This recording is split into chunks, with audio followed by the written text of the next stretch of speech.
Hello again! Welcome to another instalment of Atheism Exposed, wherein I shine the light of truth on some dark myths that the atheist cult likes to weave about itself. In this episode, we'll be tackling atheist social engineering programs that are designed to marginalize and eliminate Christianity, and promote degraded and immoral lifestyles in order to bring countries closer to their eventual damnation. We can all see the generational changes affected by the atheist movement, right? I mean, first and foremost, the abomination that is abortion. In my first video in this series, I touched on the subject of atheist infantiphagia, or the drinking of children's blood.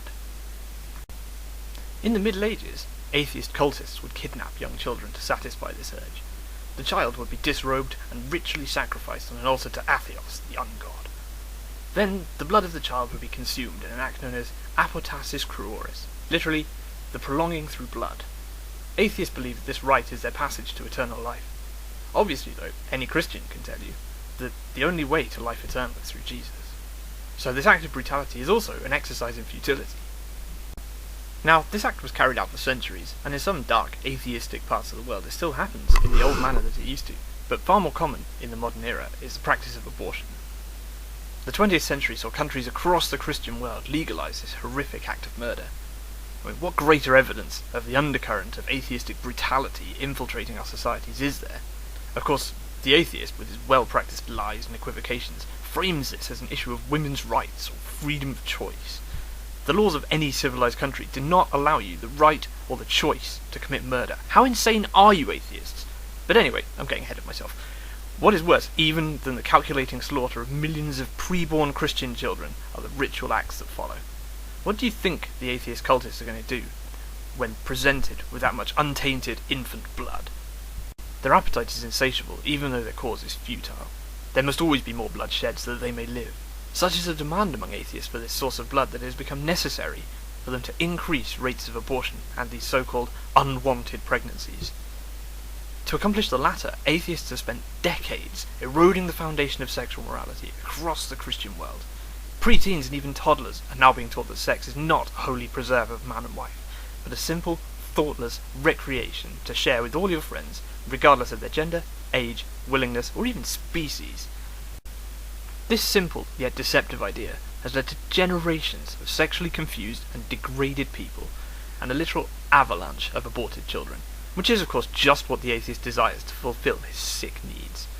A second consequence of this atheistic lie is generation after generation of people growing up with their God-given sexual desires distorted into morally unacceptable avenues due to atheists affirming that any expression of sexual behaviour is just fine. From crossing gender boundaries to age of consent boundaries to even species boundaries, no form of sexual depravity is too low for the atheist. If it defames God or Christian morality, then so much the better. This is the reason that all of these supposedly individual groups of perverts are pushing to have their unnatural unions recognised by church and state authorities. Why should a Christian couple be allowed to marry when I'm not allowed to marry my cat? Is the call. Well, I'll tell you for why. Now listen, the Christian family unit, a husband, a wife, and children, is the single greatest threat to atheist dominion over the world. While we continue to marry, hold our sexuality pure, and nurture our children, rather than casting them into the atheist murder mills, they can never destroy us. You and your cat can defame God with your sexual practices until Judgment Day. I don't care. But you cannot claim that any of these ungodly unions between man and man, man and animal, man and child, will ever stand at parity with a good, wholesome, loving, Christian family unit. Of course, atheist paedophile monsters, when denied the opportunity to marry toddlers, will just keep their horrific perversions hidden out of sight, at least for now.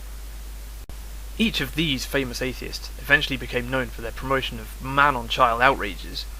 How long before atheistic sexual values make these people's disgusting actions into something acceptable, normal, or even laudable? I urge you all to take a stand against such horrific, society-destroying perversity today. Cherish life. Cherish the sacred bond of love between man and woman.